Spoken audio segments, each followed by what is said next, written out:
दोस्तों आज हम चर्चा करने वाले हैं चाबहार पोर्ट डील के बारे में। अभी हाल फिलहाल में देखा जाए भारत और ईरान के बीच में एक डील हुई है जिसमें बोला गया है कि अब चाबहार पोर्ट का जो प्रोजेक्ट है इसको 10 साल के लिए लीज पर दे दिया गया है भारत को। काफ़ी लंबे समय से इंडिया इसकी तरफ देख रहा था और ये एक बेहतर समय में निकल कर के सामने आया है। एंड आप ये बोल सकते हैं कि ये सीधा सीधा जो फ़ायदा है प्रधानमंत्री को, बीजेपी को चुनाव में मिलने वाला है, क्योंकि ये नेशनल लेवल का मुद्दा है। काफ़ी लंबे समय से ये डील पेंडिंग में पड़ी थी और चुनाव के जस्ट पहले यदि ये डील साइन हो जाती है तो आप ये कह सकते हैं कि इसमें बीजेपी की जीत हुई है।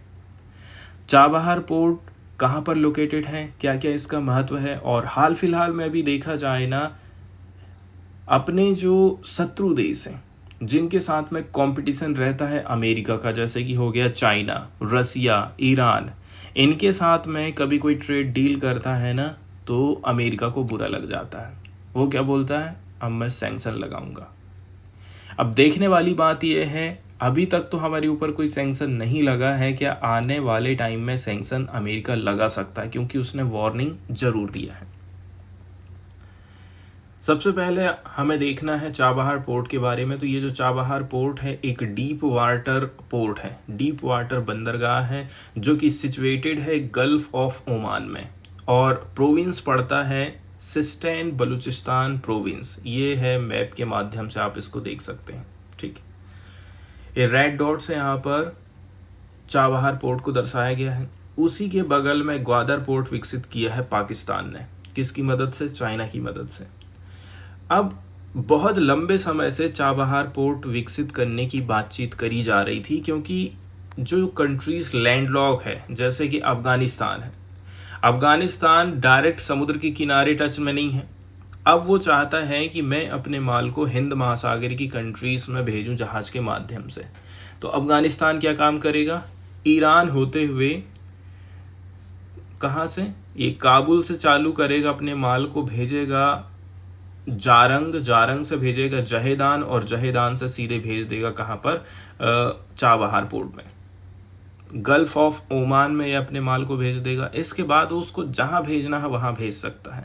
और ये चीज़ इंडिया के लिए भी है। इंडिया का जहाज माल से भरा हुआ गुजरात कांडला में है, कांडला से हमने सीधे भेज दिए हैं कहाँ, चाबहार पोर्ट। वहाँ का माल यहाँ आ गया, यहाँ का माल वहाँ चले गया, और हम चाबहार पोर्ट से पूरे सेंट्रल एशिया में एंटर कर सकते हैं। ये फ़ायदा हमको मिलने वाला है।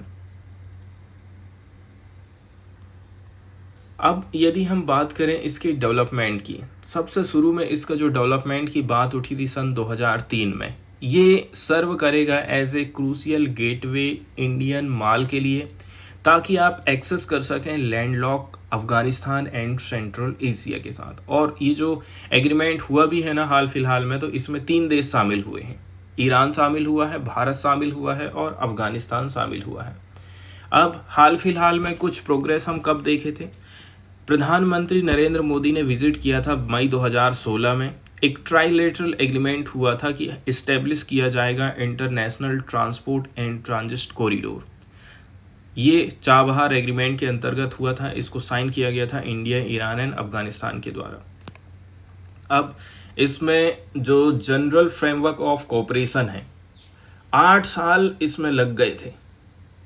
जनरल फ्रेमवर्क ऑफ कोऑपरेशन जब ख़त्म हुआ चाबहार पोर्ट को लेकर के, जो कि इंडिया एंड ईरान ने साइन किए थे, ठीक है, 10 साल का कॉन्ट्रैक्ट है कि भाई इसका जो ऑपरेशन है अब इंडिया की कंपनी लेगी।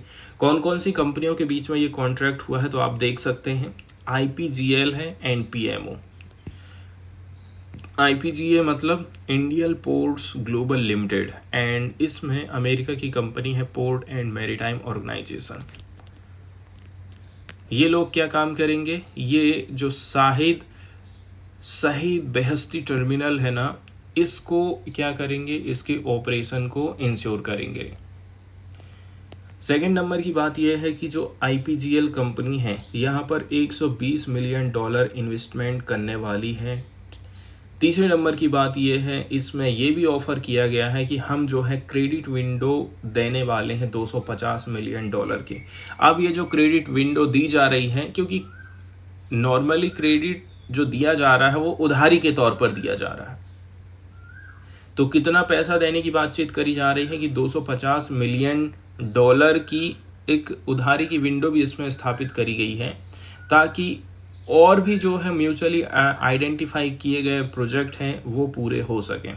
मतलब चाबहार रिलेटेड जितने भी इंफ्रास्ट्रक्चर है वो इसके माध्यम से पूरे किए जाएंगे। यदि हम डील की हिस्ट्री की बात करें तो एक मेमोरेंडम ऑफ अंडरस्टैंडिंग साइन किया गया था कि भाई चाबहार पोर्ट को डेवलप करना है इंडिया के द्वारा।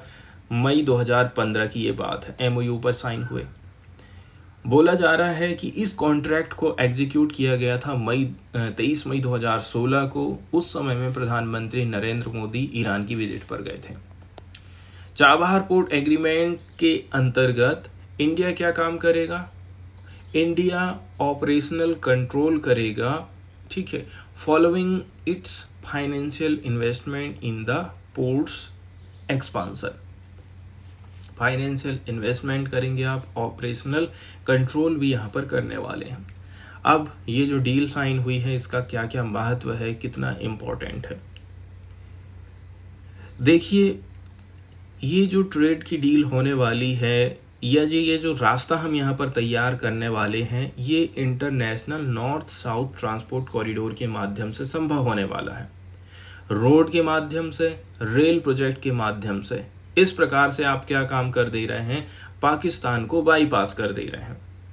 इससे नया युग आ जाएगा ट्रेड का, मैरीटाइम कोऑपरेशन में बढ़ावा मिलेगा। साथ ही साथ ये जो रास्ता हमको यहाँ पर मिला है ना, ये अल्टरनेट रूट मिल गया है ट्रेडिशनल सिल्क रोड का। चाइना का जो सिल्क रूट है उससे यदि माल नहीं जाना चाह रहा है आपका, तो आप क्या काम कर सकते हैं, इस रास्ते का इस्तेमाल कर सकते हैं, क्योंकि इसकी जो लोकेशन है वो बहुत ही ज़्यादा महत्वपूर्ण हो जाती है हॉर्मुज की खाड़ी में एंड इंडियन ओशियन में। ट्रांसशिपमेंट काफ़ी आसान हो जाएगा इससे। साथ ही साथ जो ट्राइलैटरल रिलेशन है इंडिया, ईरान एंड अफ़गानिस्तान के बीच में, वो उनमें सुधार होगा। अब आगे देखते हैं।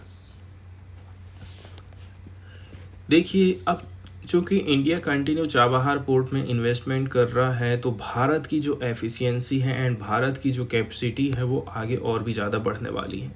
ये मजबूत करेगा इंडिया के कमिटमेंट को रीजन की इकोनॉमिक डेवलपमेंट में। अपने आसपास के क्षेत्र को भी आप डेवलप कर सकते हैं। साथ ही साथ बोला जा रहा है India will use the port for humanitarian and shipments.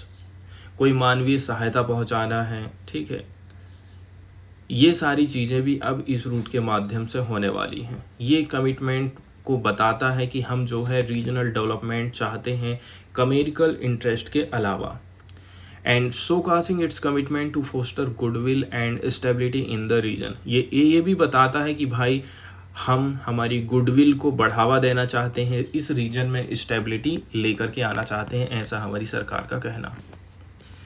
वहीं यदि हम चाबहार के महत्व की बात कर लें तो देखिए, ये एक बहुत ही important trade alternative trade route available कराने वाला है इंडिया को। अफ़गानिस्तान के साथ में हम जुड़ पाएंगे, सेंट्रल एशियन कंट्रीज़ के साथ में डायरेक्ट इससे जुड़ पाएंगे। लेकिन ध्यान देने वाली बात ये है, यहाँ पर कुछ इशू था, इसलिए हमारी डील नहीं हो पा रही थी। वो इशू ये था कि भाई यदि दोनों देशों के बीच में कोई विवाद होता है तो उसकी सुनवाई कहाँ पर होगी। ईरान का कहना था कि हमारे देश में ही सुनवाई होनी चाहिए। इंडिया चाहता है कि इसकी सुनवाई ना ईरान में हो ना इंडिया में हो, इसकी सुनवाई होना चाहिए कोई एक न्यूट्रल कंट्रीज़ में। तो इसलिए जो है इंडिया को ना ये जो कॉन्ट्रैक्ट रहा था ये 10 साल के लिए दिया गया है, मतलब लंबे साल के लिए इसको नहीं दिया गया है। अब जो आर्बिट्रेशन है, विवाद है, जो कि मोस्ट इम्पॉर्टेंट डिस्प्यूट माना जा रहा था दोनों देशों के बीच में, तो इस चीज़ को भी अब सेट कर दिया गया है। चाबहार पोर्ट के एक्सपांसन की यदि हम बात करें, अभी देखिए इसके जो प्लान्स हैं, प्लानिंग ऐसी है कि आगे चल करके हम इसका और भी ज़्यादा एक्सपांसन करने वाले हैं। कैसे करके इसको हम इंटीग्रेट कर देंगे, किसके साथ में, international north south transport corridor के साथ में। इससे क्या हो जाएगा, इंडिया डायरेक्ट रसिया जा सकता है ईरान होते हुए। ये जो स्ट्रेटजिक पोर्ट है इसके माध्यम से अब इंडिया का जो माल है, मतलब इंडिया जो है अब पाकिस्तान को पीछे छोड़ सकता है। आप जो है पाकिस्तान जाने की आपको ज़रूरत नहीं है, यदि आपको अफगानिस्तान जाना है, सेंट्रल एशिया जाना है। तो बोला जा रहा है कि इंडिया और Iran have positioned the port as a pivotal node with INSTC initiative. यदि इसको INSTC के साथ में जोड़ दिया जाता है ना, तो ये बहुत ही एक महत्वपूर्ण कदम होने वाला है। अब जिस रूट की हम बात कर रहे हैं, ये जो रूट है INSTC का, ये 7,200 किलोमीटर तक फैला हुआ है एंड अलग अलग मोड ऑफ ट्रांसपोर्टेशन इसमें अपनाए जाने हैं, जैसे कि फ्रेट ट्रांसपोर्ट है।